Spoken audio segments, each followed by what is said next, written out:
Shalom, selamat pagi jemaat Tuhan.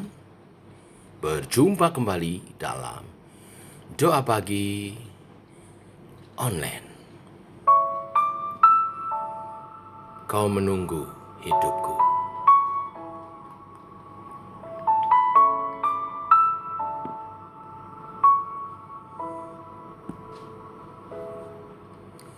Tuhan, Engkau memilihku sebelum ku ada. Jemarimu yang menenunku serupa gambaranmu. Sebelum ku mengenalmu, ku buang hidupku. Namun Engkau tak pernah lelah mencari diriku.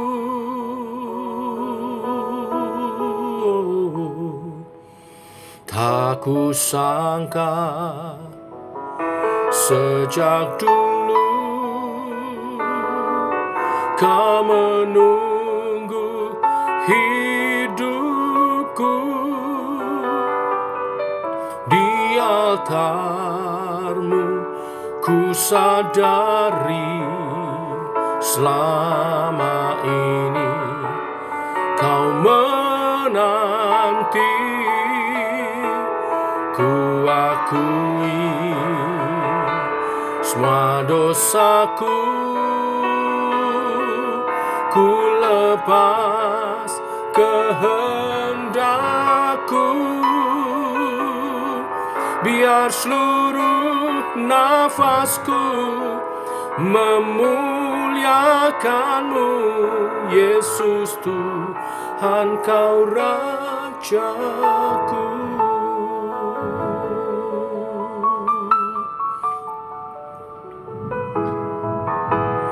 Tuhan, Engkau memilihku sebelum ku ada.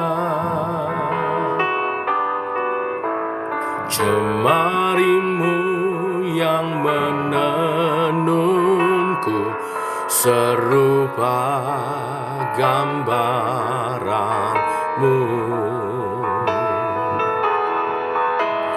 Sebelum ku mengenalmu, ku buang hidupku.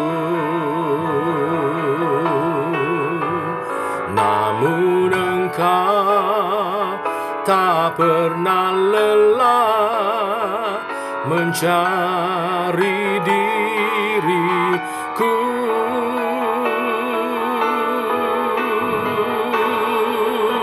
Tak kusangka sejak dulu Kau menunggu hidupku. Di altarmu ku sadari selama ini Kau menanti. Ku akui semua dosaku, ku lepas kehendakku.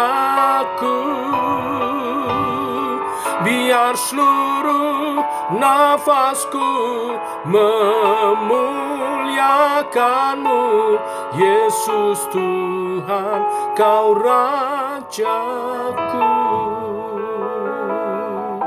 Biar seluruh nafasku memuliakanmu, Yesus Tuhan Kau Rajaku.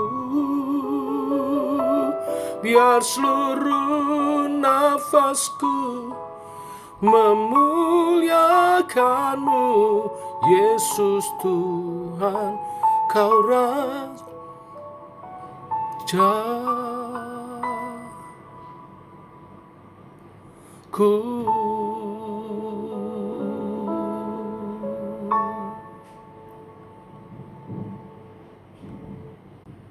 Tiba waktunya kami merenungkan firman-Mu. Firman-Mu adalah suluh dan terang bagi jalan kami. Berfirmanlah Tuhan, terangi jalan kami supaya kami berjalan seturut kebenaran-kebenaran-Mu. Dalam nama Tuhan Yesus Kristus. Amin. Bapak Ibu, kita lanjutkan renungan firman Tuhan pada pagi hari ini. 1 Tawarik pasal 2 ayat 1 sampai 20 saja. Kali ini kita akan membaca silsilah dari keturunan Yehuda. Demikian firman Tuhan. Inilah anak-anak Israel: Ruben, Simeon, Lewi, Yehuda, Isakar, Sebulon, dan Yusuf, Benyamin, Naftali, Gad, dan Asyer. Anak-anak Yehuda ialah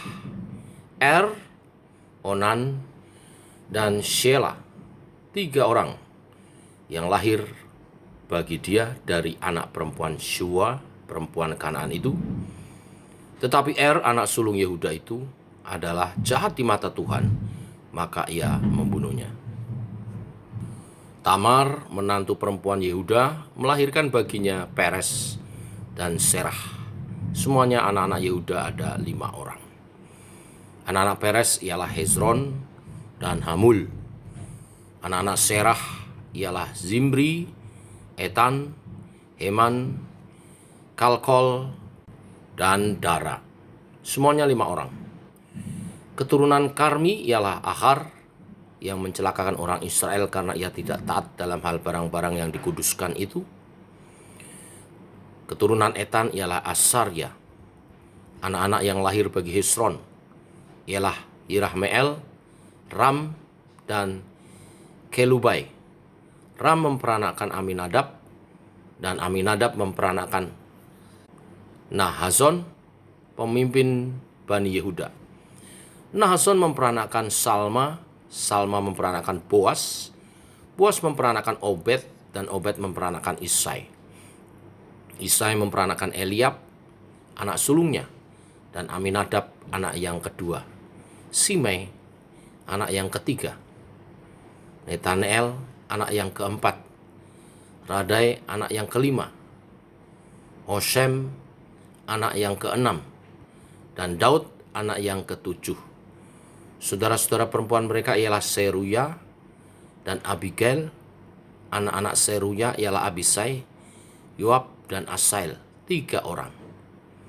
Abigail melahirkan Amasa, dan ayah Amasa ialah Yeter, orang Ismail itu. Kaleb bin Hezron memperanakan Yeriot dari Azuba, istrinya. Dan inilah anak-anak perempuan itu: Yesher, Yobab, dan Ardon. Sesudah Azuba mati, Kaleb mengawini Efrat yang melahirkan Hur baginya. Hur memperanakan Uri, dan Uri memperanakan Besaleel. Sampai di sini saja, nanti bisa dilanjutkan sampai selesai seluruh pasal atau parikop. Nah, Bapak Ibu, dari silsilah bangsa Israel, keturunan Israel yang kita baca tadi, inilah bagian utamanya. Karena di dalamnya kita mendapat 2 nama yang amat penting. Pertama, Daud, ya, di ayat 15. Adanya Daud melalui Isai menunjukkan bahwa silsilah ini memberikan orientasi kepada bangsa Israel yang kembali dari pembuangan di Babel untuk kembali hidup dalam visi kerajaan Allah melalui keturunan Daud. Kedua, ada Kaleb bin Hezron di ayat 18. Penulis kitab ini tidak menyamakan Kaleb ini dengan Kaleb dari kisah Yosua. Hal yang menunjukkan adalah keturunannya, yaitu Besaleel. yang terkait erat dengan pembangunan kemah pertemuan dan tabut perjanjian yang dicatat di Keluaran 31 ayat 2 dan 35 ayat 30. Nah, visi penyembahan umat Israel oleh Musa yang dibuat di kemah suci dilanjutkan dengan penyembahan di bait Allah. Dengan demikian bangsa Israel harus kembali menjadi umat yang menyembah Tuhan ke Yerusalem. Tradisi ini terus diwariskan dalam silsilah ini dan kemudian sampai sekarang. Ketika Israel berada dalam pembuangan, mereka tidak terlepas dari sejarah perjalanan bersama Tuhan. Namun ketika mereka kembali ke Yerusalem, mereka perlu menata kembali fokus hidup mereka kepada rencana Tuhan. Dan sekali lagi seperti renungan kemarin pagi, identitas pribadi sebagai umat Tuhan sangat penting.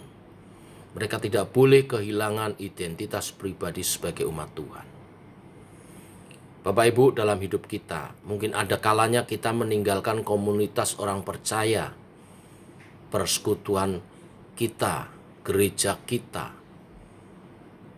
Dan setelah sekian lama, lalu kembali lagi ke rumah ibadah. Kembali lagi berdoa. Kembali lagi ke gereja. Saat kita kembali mungkin terasa canggung.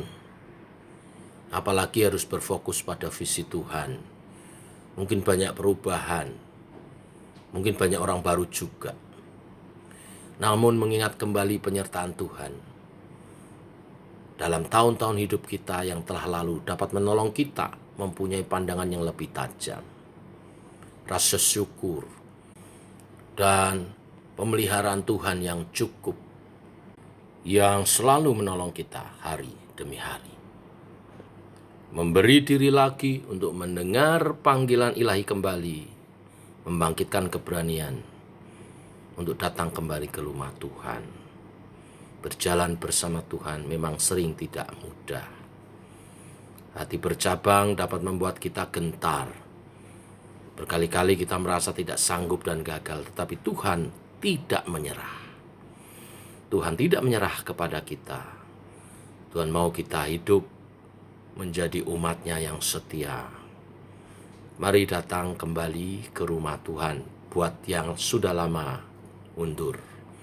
Momen kebersamaan memasuki bulan Natal, bulan Desember dapat kita manfaatkan untuk kita datang bersyukur bersama atas kelahiran Tuhan Yesus ke dunia, atas karya Tuhan, merayakan bersama. Adalah momen-momen baik, mari datang di perayaan-perayaan Natal kita.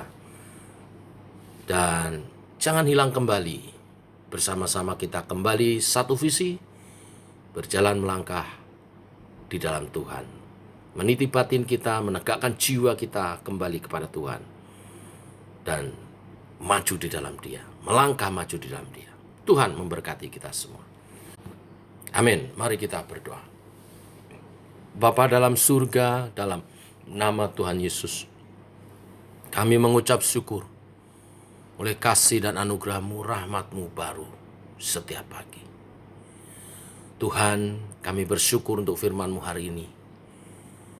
Firman Tuhan pagi hari ini mengingatkan kembali kepada kami bahwa Tuhan setia. Tuhan ingin umat-Nya saat kembali dari pembuangan, dipulihkan hati dan batinnya. Kembali satu visi dengan Tuhan. Ke Yerusalem, ke rumah Tuhan. Beribadah di bait-Mu yang kudus. Biarlah kesempatan memasuki bulan Natal, banyak umat-Mu diingatkan kembali untuk kembali kepada persekutuan, kepada rumah Tuhan, dan bersama-sama mensyukuri melalui perayaan Natal, dan kemudian bergabung kembali, aktif kembali, bersama-sama melangkah satu visi, bersama-sama dalam GKI Sema. Kami berdoa yang undur apapun permasalahannya disemangatkan kembali, bergabung kembali.